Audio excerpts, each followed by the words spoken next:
welcome everyone to the coaches call. Glad everybody who's here could make it. I guess we'll start off with if there's any questions.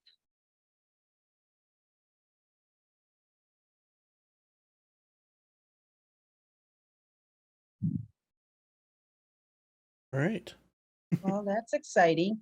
Well, I can give a little update to everybody. I was just talking with Jay, and we did, as of this morning, we had 170 teams who had registered for tournaments. We have about 237 teams listed in first, so did do an email out to people to see, to remind them to register by tomorrow. And then on Wednesday, I'll be going through and figuring out where everybody's going to be going for tournaments.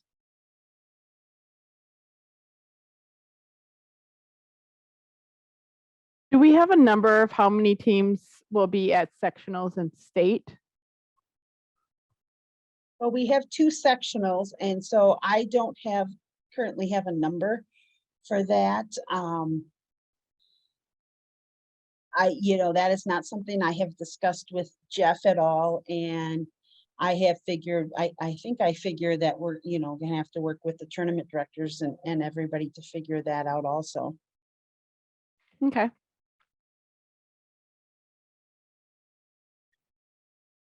Do we have more teams this year than last year? Jay or Brian, do you know how many teams we had last year by chance? I think we're up a little bit, Yeah. I but think not so but too. not a lot. I expect to be more because of not COVID era anymore, right? So Mhm. So there are still teams registered with first that are not registered at tournament yet for Wisconsin. So Sounds like about 60 of them, right? Yes. I asked that in Slack, but just want to confirm in case you guys have a different opinion. So we register for a competition, and I send the invoice to the school to pay for it. Mhm. That's sufficient to go through the process, right? As long as the school Yeah. might take a week or so to pay. What I've told people is that as long as we have your check before your tournament and everything is paid before your tournament, it's fine. Okay. So. And I've been going in every day and posting all the PayPal ones. I have not received any checks yet, but I assume that they're going to be coming in the next few days. Yeah, our school should pay this week, send check this week. Yeah. I have several other people who have emailed me regarding that also and needed, and if you need a W-9 for your school or, to get the check cut, let me know, because I do have a current W-9 also. Yeah, what is that for? It's a document form that gives the school or whoever's paying it our tax ID number. Oh, okay. Yeah. So Debbie, this may play into what you were just talking about, but one of the coaches on Slack asked, is there a way to get a copy of the paid invoices from BadgerBot tournament website? And what do you mean by a copy of the invoices? Or Copy of the paid invoice or receipt, I would assume, so that maybe they can submit. I don't have any further information. I'm just reading off Slack. I'm trying to not cut the meeting short like we did one time before, and then people try to join afterwards. So I'll have to check into that and see. I don't see any problem with me, seeing if I can get invoices done if somebody needs one. Yes, so that shouldn't be a problem. Okay. Maybe Danny, are you guys looking for one? Because Sue is the one that asked the question. Are you guys looking for a? Or do you know what she needs? I think that she will need an invoice for the 3 teams or whatever. Yeah, we have to turn all that in. Okay. So Danny is with Sue, right? Danny, are you still affiliated with Sue or? The way they did it this year in the district, they made 3 separate groups. So we're practicing in Sue's facility because she has a better facility than the one we were assigned to, but technically we're like being paid out of a different group. Okay. Would it be easier for me to just tag you on that, Debbie, and you can see her Yes, please. email? I'll do that now. Yes. Then I'll see what I need to do to get that taken care of, yeah. Hey, Jen, how are you?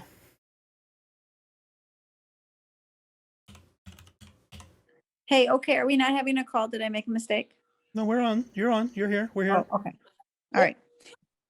Actually, there weren't a lot of questions, so I'm trying to just kind of fill some time that so we don't cut it quick like we did that one time and people started showing up. So, you have any questions or anything, or? We haven't done anything alarming with the robot this week. So nothing new That's good. and exciting. But Jay, we did get our circuit to work. Oh, did you? We All did. right. We have not hooked it back up to the hose yet, though. Still no So- volunteers from the parents, or? No, nobody wants to put it under their sink. So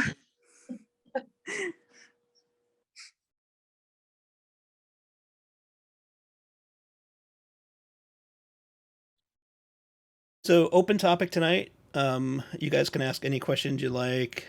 Judging, robot games, a tournament in general, how things flow. Oh, we can go over this real quick. We did have one of the coaches ask how they can volunteer. I'll just read this. I thought there were pretty good instructions on here. And actually, thanks to Max for replying to this. I think Brian did as well after it was asked. But she was asking, can someone remind me how to volunteer as a judge? And do I do that through First Inspires? Also, how does training work? Is that ahead of time or same day? So Max correctly instructed her, if you go to the firstinspires.org dashboard, and you do have to pass a youth protection screening, once you're signed, you can take the online training. So, Brian, do they have to be assigned to the position first, or just apply to get that training requirement to pop up? That I don't know. I know it's always there after we assign them. I Okay. honestly didn't look. Okay. So, what happened with me, because Brian assigned me, and I'll share that with you guys. Once I signed up to the event, the next time I went back in, there was under the same portal, the volunteer portal, there was training requirements there. So I followed the links in there, and it took me to 2 or 3 different training sessions of stuff. So I know that is how it works for the referees. I guess the second part of her question was, is the training the same day? So it is not the same day. Following these instructions here, I assume once you get assigned, that's kind of what I'm assuming, the training will be available to you.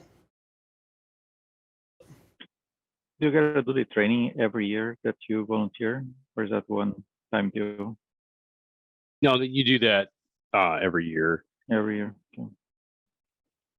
It usually takes less than an hour.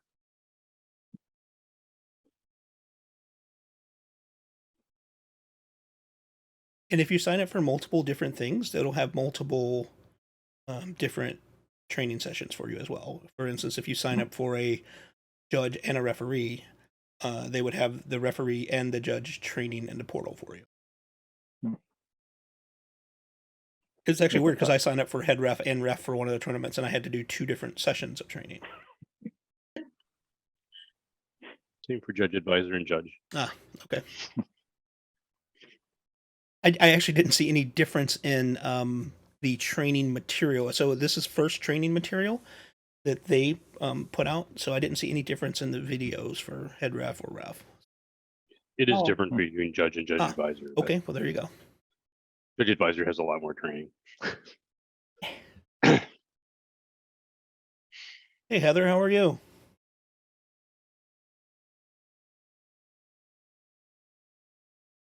Muted us. Good. Good.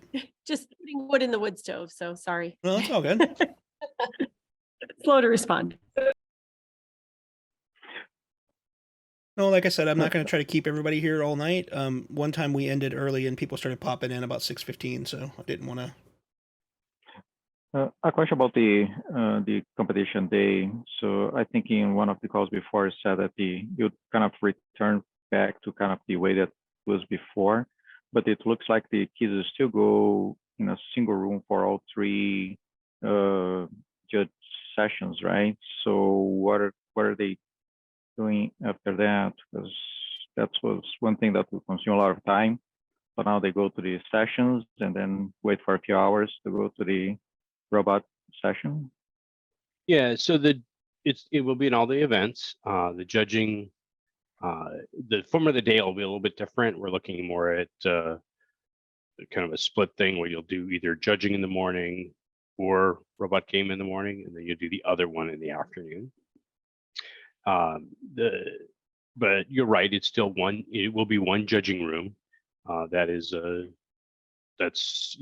we've changed that, and that's going to be that way until first changes it again. But and you really only save about 15 20 minutes of time out of judging, really, from a team's perspective. So it's not really a huge difference. Excuse me. But yeah, it'll be a full day event. There'll be pits again. There'll be time to interact with the other teams, watch matches, things like that. But it'll be a morning judging, afternoon robot game, or robot game in the morning, judging in the afternoon, depending upon what you end up getting for your assignment. Okay. And are they gonna still have the training tables there? Practice tables, yeah, there'll be some practice tables, yeah. Okay.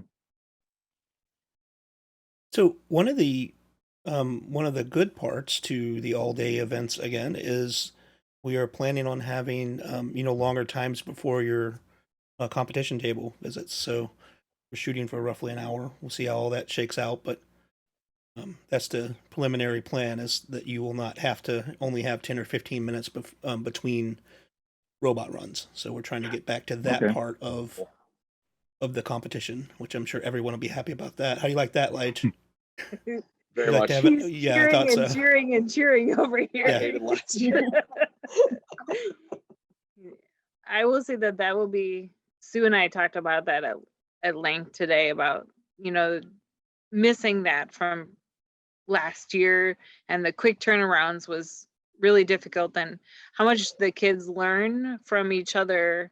And you can get another 100 points sometimes, maybe not this year, but in your runs by watching and talking to other people. So really missing that element last year, so that would be great to have that back this year.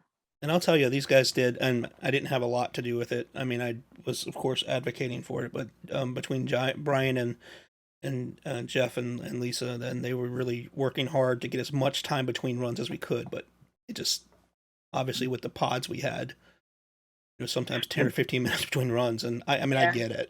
It's the constraints where you had to operate within to actually get to have tournaments. So. Yeah, I mean, it came out. I mean, I thought it was still, to me, I thought it was better than doing virtual events for the kids. At least they did get to be in person and see the other runs and stuff like that. So yeah, but anyway, like I said, the good news is the plan is, the schedules that we're playing with now are hour-ish between runs. So and pretty equitable between if you got a morning robot time versus an afternoon, because we were afternoon or morning at state, and so it was really hard to get practice time before we ran to make sure everything was accurate compared to teams that were in the afternoon could kind of come a little bit earlier. So just keeping that in mind, are we gonna have if you have a morning time, still have time to get on the practice tables? Oh, I see what you mean. Before your tournaments. Before your tournament runs. There'll be a little bit of time. It's not hours and hours, but if you came on the early side of the doors opening, you should get a little bit of time on the practice tables.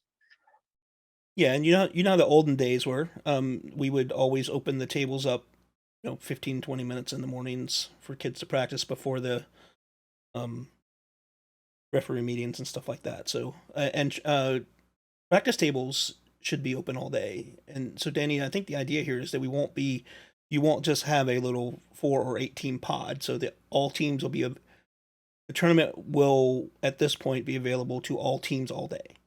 If you guys get there early, you can practice in the mornings. And Yeah, it's just if you have robot game in the morning, then there's just not as much time to. yeah, I get it. Mhm. Yep. And there's only so much we can do out of it. No, absolutely. I totally get it. It's just that element of things trying to. We'll roll our dice for an afternoon time.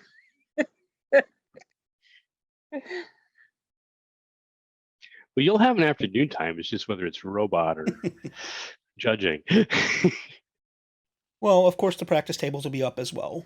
But we always did try to prioritize a couple runs. If you were like the first or second run teams on the tables, we always tried to prioritize getting you guys some time on your actual tables. So that was one advantage there. Heather, that's a good question. So Heather says we loved seeing the things, the virtual award shows for other regions. Is there any chance we'd still show those? I don't know if there's any plan to actually record the award shows right now. Debbie, you might want to put that on your list. Yeah, we'll discuss and see. I don't know anything about that yet, but we'll look. Yeah, that's a good question, Heather. And we did hear from quite a few grandparents and stuff that liked being able to participate, and since there weren't travel availabilities then. So I certainly wouldn't mind recording and stuff like that, but I can't speak to the audiovisual capabilities at all the venues. So Yeah, the coordinating the logistics of that is different. Plus the way doing more tournaments and stuff this year will make it. It was a little bit harder different last year logistically. because we actually when we were at the tournaments, we planned it ourselves and kind of most of the time did it. But yeah, I don't want to put tournaments, say, oh, you guys are expected to record this. So we'll see. Assuming the closing ceremony will be at the event at Yes, the end, sir. right? Yes, sir. Excellent. That's the plan. Yes. That was the fun part. Yeah, we always like that.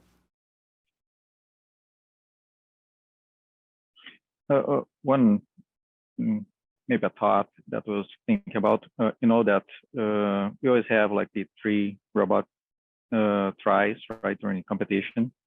And then during COVID, we had the record those practices, and which is because we didn't have the live events.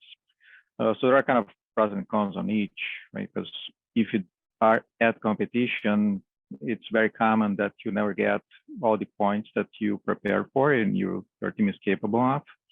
Maybe one thing to consider is to have a way to also include in the judging sessions a video with the capability of the team for what they can do in the robot, which would be similar to what we did for COVID.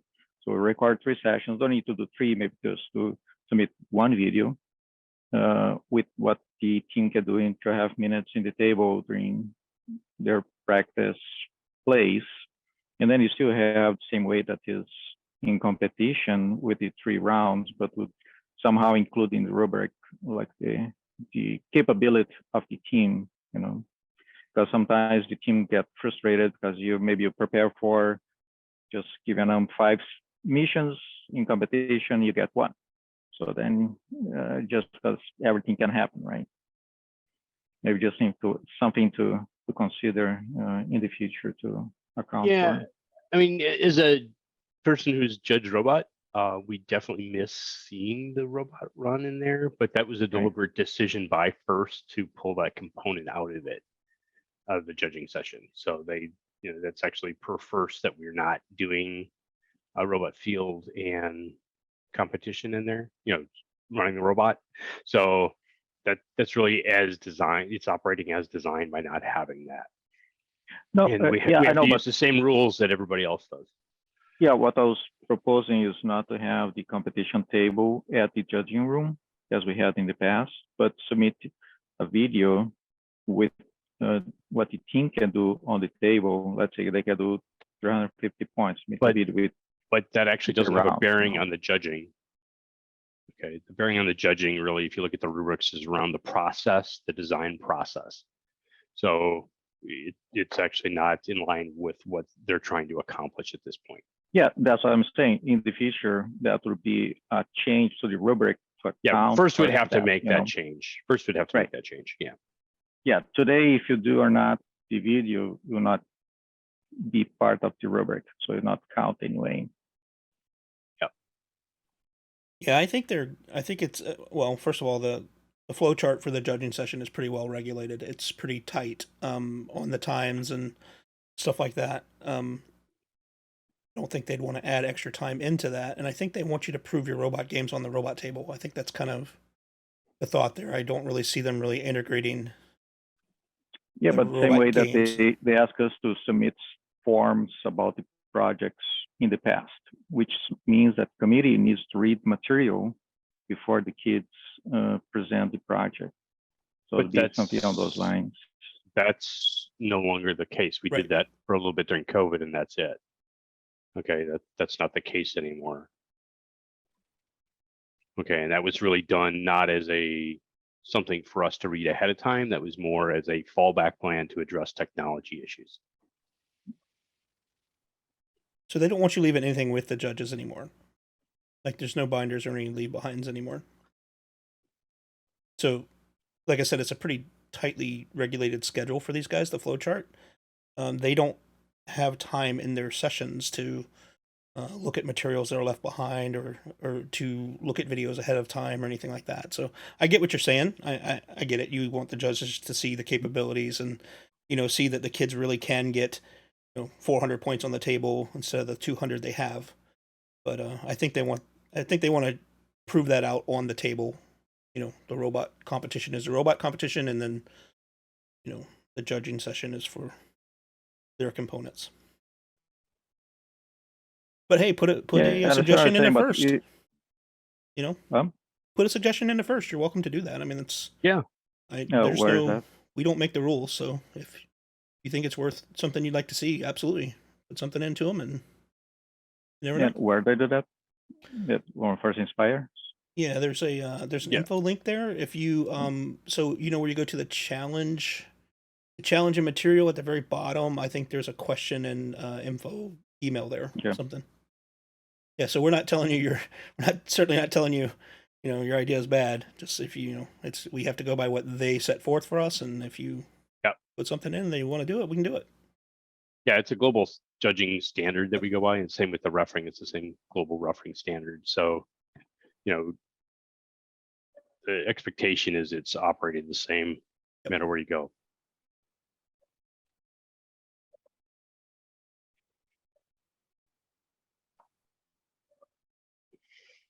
Just wondering, will there be judges walking around in pits this year, since we are going to sort of more of a normal style? Okay, so I would like the judges to come into the pit for a period of time. Okay, with that said, that is no longer part of the judging process. None of that would be considered for part of the awards. Okay, I do like the interaction of the judges with the teams, but is again not a component of the judging process any longer. Okay.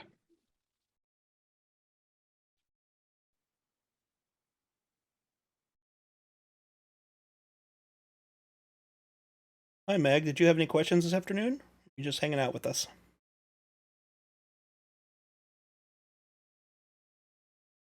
Oh, I'm just hanging out and listening. Thanks. Okay, cool. No, you were the only one I didn't talk to. You came in a little bit later than the others, so.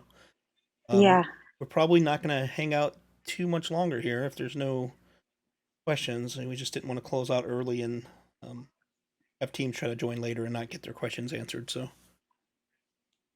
Good, but thanks. Yeah, no worries.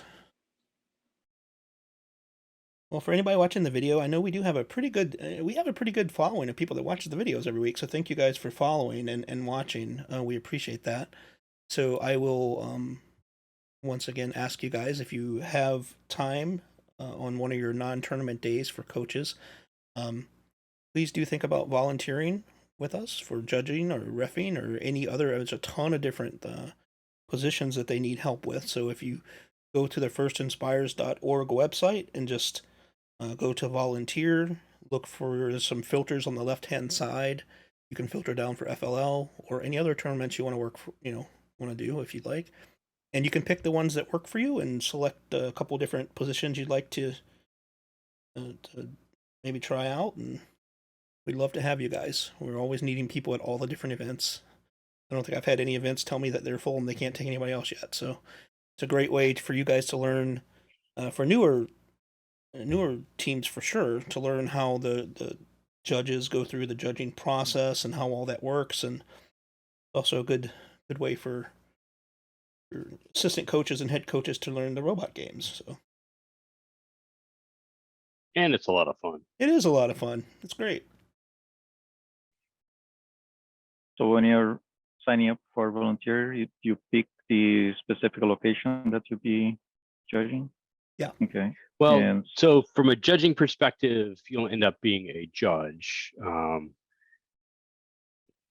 But if you have a preference. Oh, I'm the sorry. way I it thought works you meant is there's location. You mean, okay. I'm sorry. judging. I took it as judging area. Okay. Sorry. I misunderstood the question. Which way did you mean it, Adriana? no, I mean the actual place, the actual city. Oh, okay. Location. Okay. Yeah. So Yeah. you sign up for the venue, the tournament that you are available.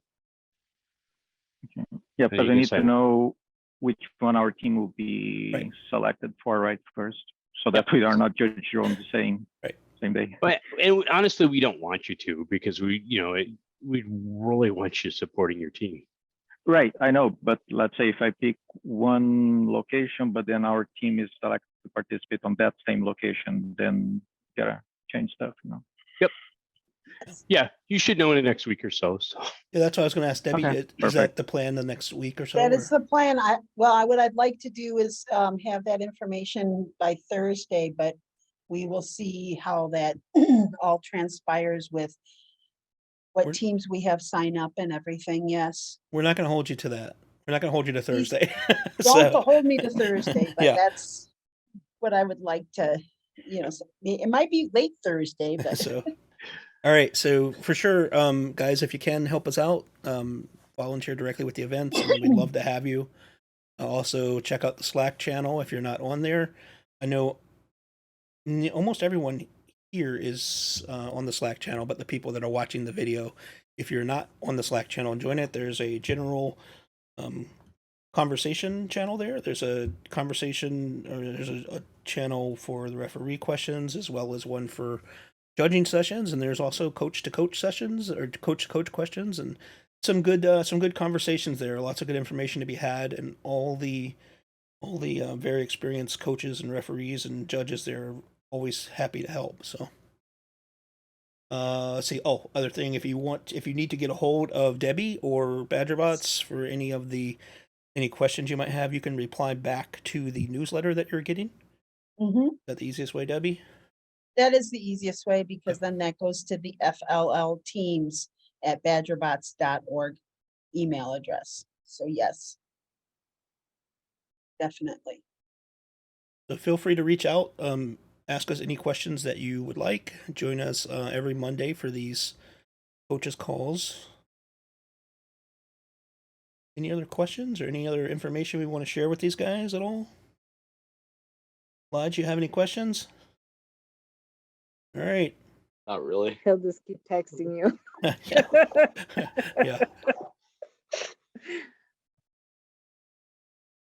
All right. If there are no further questions and nothing to share, Debbie, do you want to close those out? And Yes, I will. Thank you, everybody, for attending. I appreciate you and everything you're doing with your teams, and I'll see you next week. Thank you. bye, guys. Thank you. Yep. Bye bye.